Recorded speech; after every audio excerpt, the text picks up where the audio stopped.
Hey, good morning, Phantom. Welcome to another edition of Virtual Adult Sunday School. We're coming to you today on YouTube Premiere.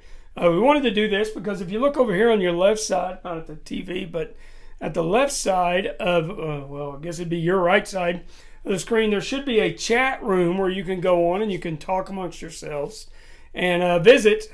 And what I want to do today as I go through the lesson, I want to stop periodically and give you an opportunity to answer some questions or ask questions if you have them, or just have some general discussion time to talk. Since we're not getting to see each other hardly at all, be a good opportunity to visit. So as we go through, I'm here right now, but in the future, myself is there, and he's able to type and lead some of the discussions. He's not very dependable, but we've got to work with what we've got. So hopefully my future self does a really good job in leading you in some of these discussions. So anyhow, let's start with the first one. Superheroes. I wanted to talk about superheroes a little bit today in light of, we're going to be looking at Samson, the last judge in the book of Judges, as we finish up this part of our study. And so I wanted to start off, give you a chance to chat over here and talk about who's your favorite superhero, if you have one. Who's your favorite villain? Who's better, DC or Marvel? Don't want it to be a geek out time, so if you've got something else you want to talk about, say hi to people, whatever. I want to give you a couple minutes. So I'll be back in a second, and I'm leaving things up to my future self to run things.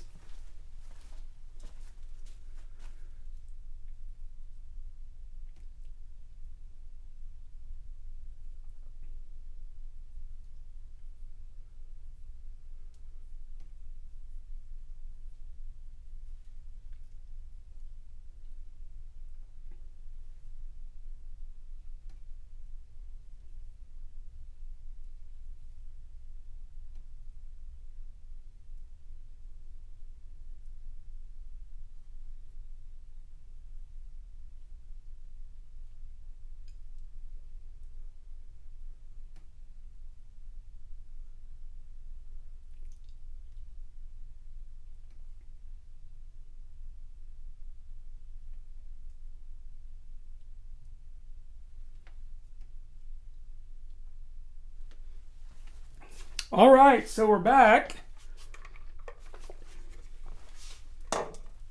Hope you had a good discussion. So, superheroes. The beginning of the comic book industry, back in the 20s and 30s, most comic books were started by Jewish people. And if you go back and you research it and look at some of it, a lot of the characters had biblical influences on them. And, Stan Lee was Jewish. The developers of Superman were Jewish. But when the comic books kind of first came out, the characters tended to be kind of one-dimensional. Superman was super, but he didn't really have any way to hurt him. They added kryptonite later on.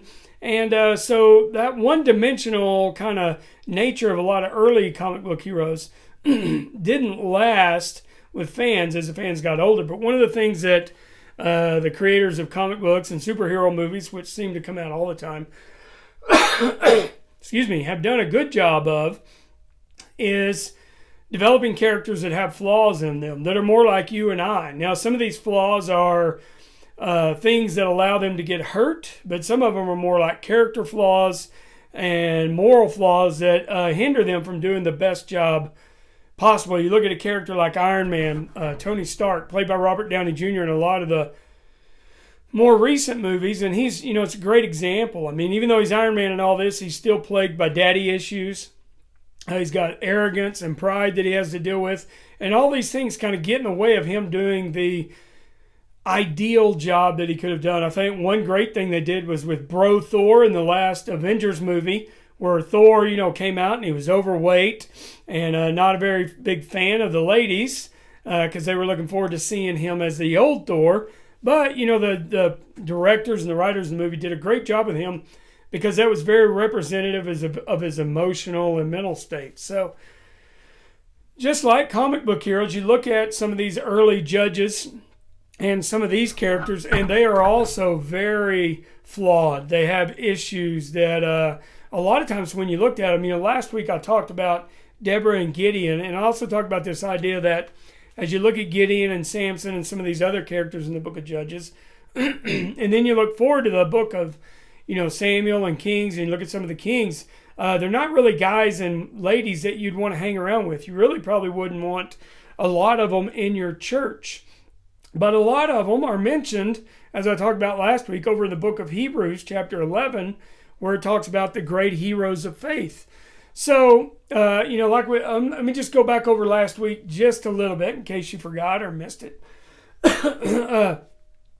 The idea here behind all the Bible is it is a story of God's unveiling of himself to us, and also his redemptive plan of slowly redeeming the world and the people within it. So he starts with Abraham, calls him out of where he lived over into Israel. Abraham's family develops into this nation, which is where we are right now.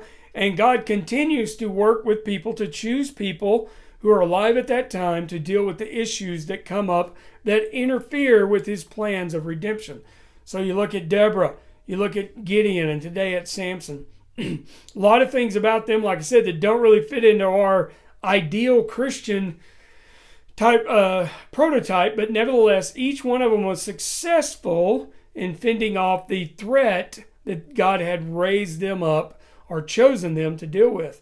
And that's an important lesson, because from that we learn that God uses us. He chooses to use us to deal with the issues that occur, and he uses us at the time and the place that we live. So even right now, in the midst of all this difficulty and everything else, God is choosing people. He is lifting them up, and he is putting them out in front of people to lead and to help others. And maybe they're not the ideal person you would have picked, but they are representative, and God has chosen them. So when we see these type of people and they step up, just like in the Old Testament, we need to be grateful that God chooses us, that he wants to use us, because he doesn't have to, but he has designed his redemptive plan in such a manner that you and I aren't just recipients of it, but we're participants in it. So as we look at Samson today, I want you to kind of keep that in mind, and as we go through this. So let's look at Samson. Now the situation in Israel is worse than it ever was before. You look at Deborah, like I talked about last week. The people had gotten so frightened of the Canaanites that they had moved out of the villages into the cities and were hiding. Deborah restored a situation where people moved back to the countryside. Fast forward to Gideon, and it's even worse, because now the people are worshiping the idols of the Midianites that have come in and conquered them. So they've given in even further. And we talked about Gideon quite a bit. I've got some visual aids this week. Mike Jolly drew a great picture here.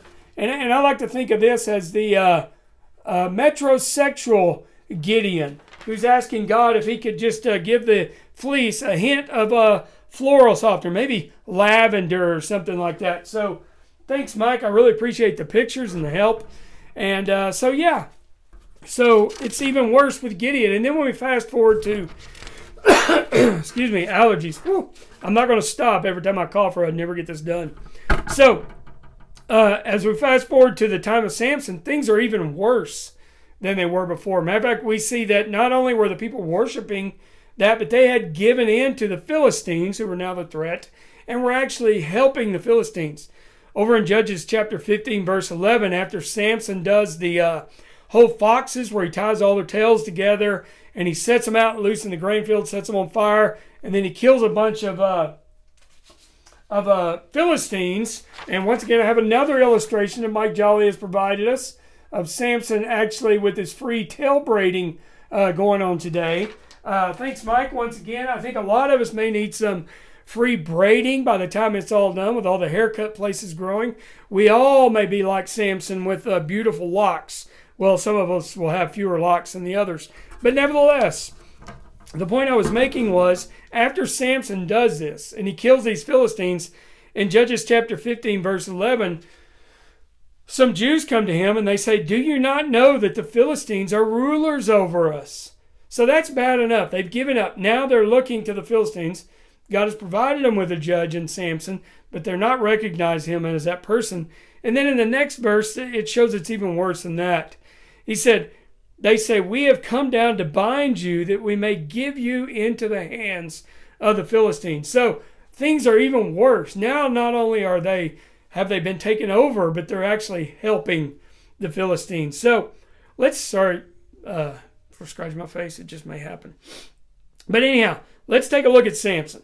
So it's an interesting story. A lot of us have heard the story time and time again, and we're going to look at it from a couple of different angles today, ways that you might not really have thought about it. But first, just the kind of the basic story that we all know. So it's a little bit different because God includes the details of Samson's birth, but not in the way he normally does. You know, we are told about his mother and his father. His mother has this vision from an angel, but they are never named, which is very, very unusual for the Bible, especially the Old Testament. I mean, anybody that's read it knows there's a lot of begatting going on, and we're often told, almost always told, the names of the people doing the begatting.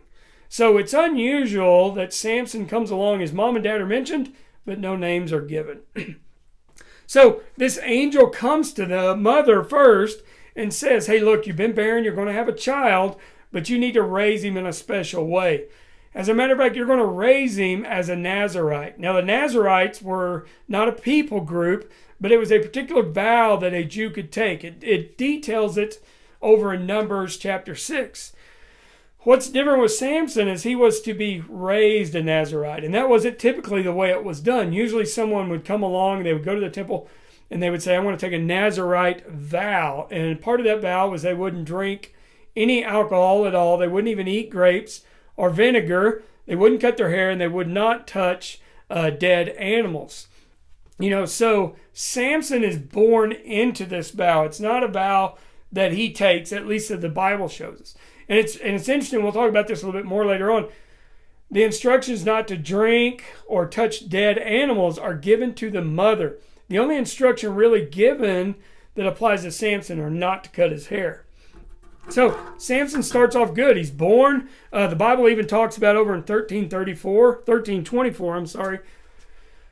that the Lord blessed Samson. So things are off to a good start, but we've seen enough superhero movies to know that things are going to go off the rails. And boy, do they. Samson grows up and he really turns into that guy. His life is basically just one long spring break. Partying, drinking, women, all the the stuff that you're not supposed to do as a Christian. And he wasn't really supposed to do. Even though it doesn't specifically say he's drinking, it's hard to imagine that he wasn't. With all the parties that he was going to, he was hanging around with Philistine women instead of Jewish women. And then you see the one scene where he kills the lion with his bare hands. And then later on it shows him coming back to the lion, and there's a honeycomb in that lion, and Samson eats some of the honey from that. Now, and that's a violation, technically, of his vows because he touched a dead animal. Not to even talk about or get into the fact that he ate some honey that was in a lion's corpse. I mean, I love honey. We can't even keep it around my house because I will eat it, but I don't think I would eat it out of a lion's corpse. So, what else did Samson do? Well, he's got a lot of baggage. He broke other laws. You look at the commandments, he probably coveted. No doubt he did that. You could almost say a number of the people that he killed could be said to be murder because he was killing them out of anger and out of revenge for slights against him. And you look at Samson, he's just really, you follow the story through, and he kills people, and then he does this. And then his wife, the Philistine wife, is killed, so then he hooks up with Delilah. And then through a series of, he's playing games with her, but eventually he caves in and he tells her where the source of his power is, and they cut his hair, and then the Philistines are able to put him into captivity. They blind him and, keep him around for ridicule. Now, we know the ending of the story, right? Samson asks forgiveness from God. His hair grows back and his power comes back, and his last deed is to knock down the temple of the god of the Philistines, and it all falls on them, and over 3,000 of them die, more than he had ever killed before. So when you look at Hebrews 11:32, why was Samson faithful? Well, he asked God. Every time he knew he needed help, he would ask God. And in the final telling of the story, he accomplishes the task that God had given him. He stops the Philistines as a threat to the Jewish people. So I want to step out, and I want you to talk about Samson. So what are some of the good things that he did? What are some of the bad things that he did? How would you rate him as a judge? just talk about him, a little discussion. If anybody has any questions, maybe we can answer. And then I want to take a couple of different looks at the story of Samson real quick afterwards. So you got about a minute.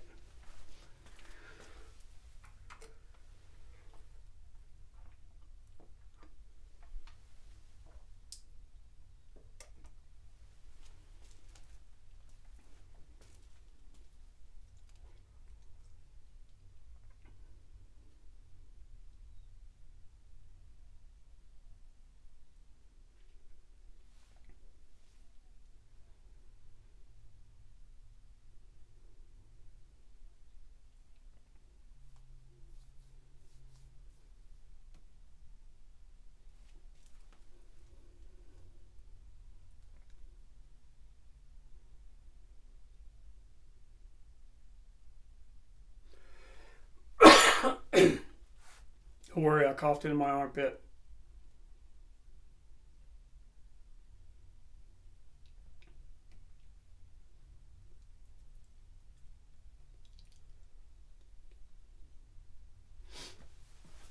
All right, so I'm back. So hope you had a good discussion. I hope there was some discussion. I hope I'm not standing over here trying to be quiet, which is very hard for me to do, all for naught. So anyhow, let's take a look at Samson from a couple other points of view. One of the things as I was studying this, I was curious about. I mean, we've kind of got our own ways. Sorry, Susan, I touched my face.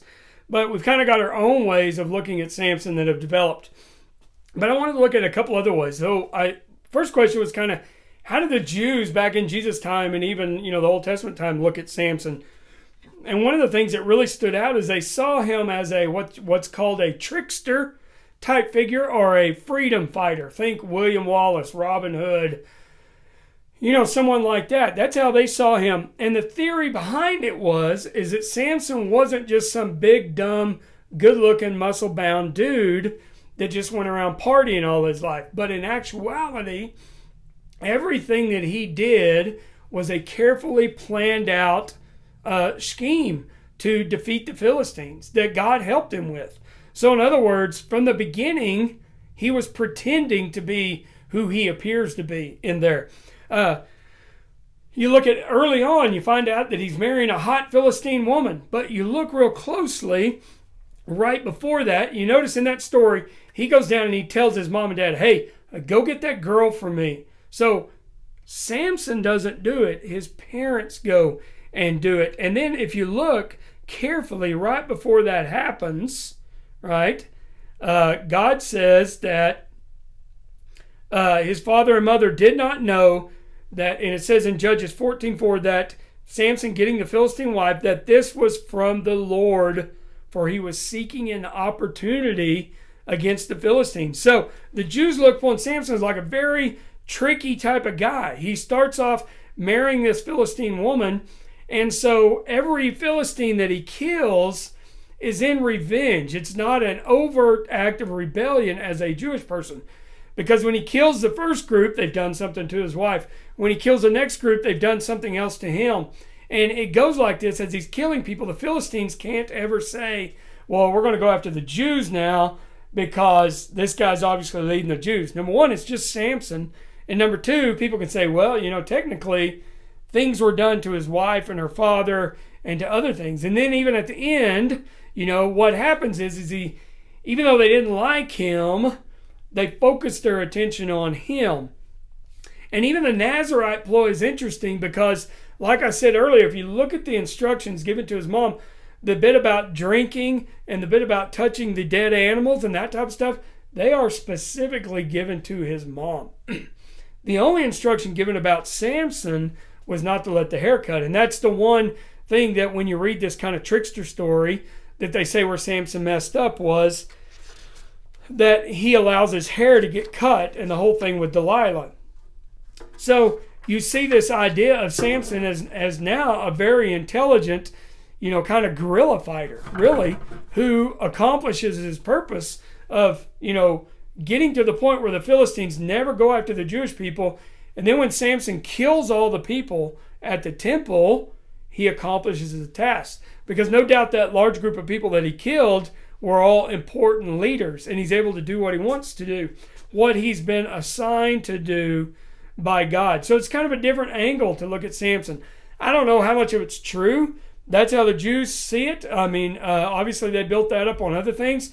I mean, Samson was Jewish, so they saw it a little bit more. But you look at the stories of Robin Hood, or like I think William Wallace that Mel Gibson played in that movie, and a lot of these type of rebellious type behind the scenes guys, they're always, we don't really know a lot of times exactly what their thoughts were or what they planned, but they're celebrated as kind of anti-heroes, and that's one way of looking at Samson, because he is successful, and you look at it that way, and if that's the way he did it, it really is ingenious and should almost be studied.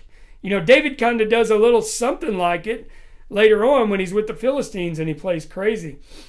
So, interesting way to look at Samson. Another way people have looked at Samson over time was that he was representative of Israel at that time. Why? Well, just like Samson, Israel strayed after foreign women and foreign gods. They acted on impulse and they neglected their religious rites.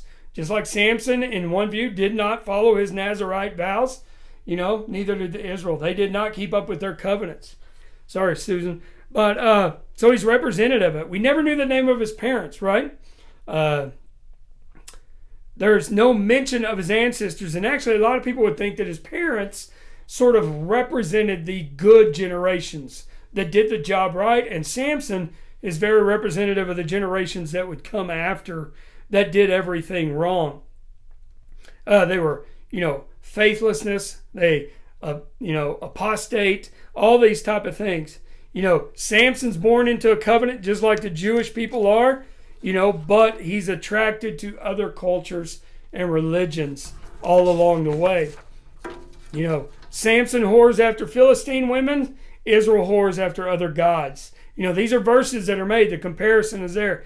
And finally, the kind of the moral of the story for Israel and for Samson is that as long as Israel doesn't neglect the covenant obligations that God has given them, back over in Exodus and Numbers and Leviticus, God will protect them and rescue them. Same thing for Samson.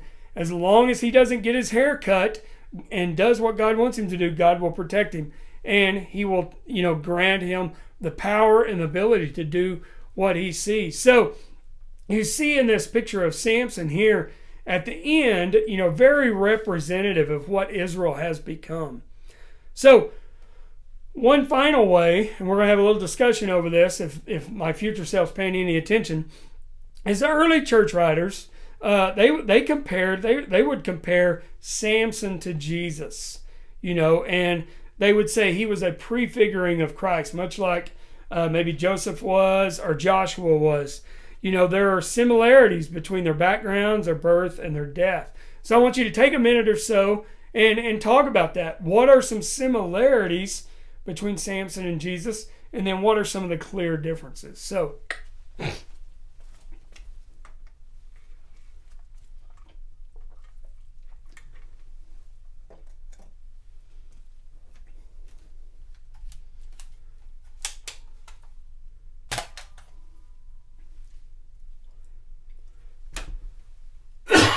armpit.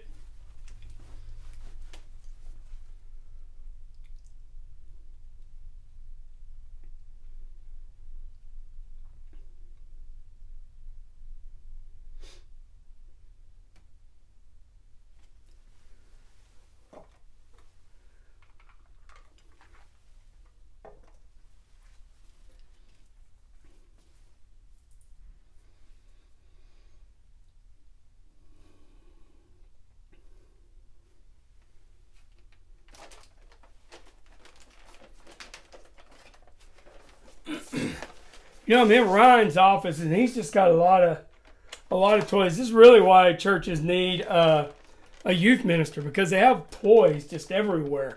So it can be very distracting. So anyhow, back to the lesson. This is more my type of lesson. I like this. I don't look very good on video, but it doesn't really matter when I'm teaching like this. So anyhow, hope you had a great discussion. So moving on. So we worked our way through Samson. We've done Gideon. We've done Deborah. We've done all this. There's some left in the book of Judges. I'm not going to get into the stories. You can go and read them. But basically what you see in the final few chapters of the book of Judges is a picture given to us that shows that not only is the religious, but the social structure of Israel are now falling apart. So you see this, and as it moves forward, it becomes clear that this charismatic judge type figure isn't going to work anymore. It barely worked with Samson. Samson had to do all the work himself. And as you move forward through the rest of the book of Judges, you're not going to get that type of character that's going to come up and lead people to throw off the yoke of their enemy. Really. And the main reason for that is it becomes clear as you finish reading the book of Judges that the real enemy in Israel is Israel itself. You see this just like a descending stairway into savagery and civil war with some of the things that go on. It's just becoming very clear that the people of Israel will no longer turn to God for help. They will turn to themselves. You see a Levitical priest that's hired out and kidnapped and all this. So you just see everything else just kind of thrown out. I think back to that movie Armageddon. And Billy Bob Thornton's character, when he's talking to Bruce Willis and their gang about what's going to happen when a meteorite hits the earth, I love the quote. He says, what's going to happen? Well, it's basically going to be the worst parts of the Bible. And that's what we see in the book of Judges, is some of the worst parts of the Bible as it ends here. It just really descends. Read the stories yourself. They're kind of amazing. You see that the Israelites clearly aren't going to band together to fight off external enemies, but they have no problems banding together to wipe out or almost wipe out one of their tribes, their brothers, and then even after that they go attack another tribe and steal women to give to the tribe that they just almost wiped out. So there's no reason, there's no faith, hardly anything is left. I'm really reminded of Paul in Romans 1:21 through 22, when he said, though they knew God, they did not honor him or give thanks to him, but they became futile in their thinking, and their senseless minds were darkened. That's a good summary of the last few chapters of the book of Judges. So, we're getting ready to move into studying the kings and move in there, but I want to make a note here about the Philistines, because they're not done with Samson. The Philistines were different. So you had the Canaanites and the Midianites and these other ites that were living in the promised land when the Jewish people came in and conquered, and they didn't kill all of them. So they would periodically rise up to make trouble. The Philistines, a different story altogether. They were a very powerful group with powerful armies that had come down really probably from Greece and had settled in Assyria and the part of Turkey. And what we see Samson fighting against over in his story is really their kind of border skirmishes. There isn't a large Philistine presence, as some of the outliers have come in, and even they're able to make troubles, but they're able to throw them off. But as you move into the book of Samuel, you see that the Philistines now come in power and force. And after Samuel 4, it's, the Israelites suffer a huge defeat, where afterwards they're basically indentured servants to the Philistine people. You look at that battle over in Samuel 4, the ark is destroyed. The Philistines go down to Shiloh. They wipe out the old tabernacle tent and that thing that was there. They steal the ark, take it back to themselves, to their own lands, and they kill the judges. They kill the chief priests. So early on in Samuel, we're going to see the Philistines come back with a vengeance, and they are really the force to be had. And we get a clue as to what's going to happen if you've never read the Bible by the end of the book of Judges, because early on it always said, the familiar refrain of the people of Israel did what was evil in the sight of the Lord. You see that all through the book of Judges. But then at the end, you start seeing the refrain change. And it says, in those days there was no king in Israel, and everyone did what was right in his own eyes. And so something's going to happen. Of course, we know the Bible. We know there's going to be kings. God is going to be angry with them because they won a king and they did not choose him to lead them. But he will give them the king, because that is even though he's angry with them for not choosing, he knew that's what was going to happen. So it's kind of that next step in this redemption plan is to build Israel into a kingdom. And so, you get to David, who definitely prefigures Christ and shows that one day there will be a king that comes of a kingdom that's all over the world, and that king will be Jesus. So, we're finished with the book of Judges. The big lesson, the big thing, I've said it a number of times, I want to say it one more time. To walk away from this is this idea that God, for his reasons, chooses to use people like you and I in his plan of redemption. And we need to remember that. We need to keep that close to our heart. How do we find that out? Well, you look at Deborah, you look at Gideon even, you look at Samson even. They were faithful when the time came down to it. When it was time for them to do what they needed to do, they were faithful to God. Now, maybe the other parts of their life weren't that good, but they were faithful when it counted. And who did they turn to? They turned to God. And to me, that's the lesson, especially during these times. We need to turn to God. We need to continually turn to him through prayer, through reading our Bible, through watching these lessons, through watching other stuff. Instead of filling up our minds with what's going on in the news, what we hear, what we read, what we put on Facebook, let's try to focus. We're going into Easter week next week. We've got some plans. All the devotionals next week are going to be focused on the last week of Christ. I really want you to listen to those and think about what Jesus did that day. Let's spend some more time with our minds on Christ instead of our minds on what people may be doing wrong, who's stealing what toilet paper, who's doing this. Let's try to take this week coming up and focus on Christ, because it is the build-up towards the reason we're all here.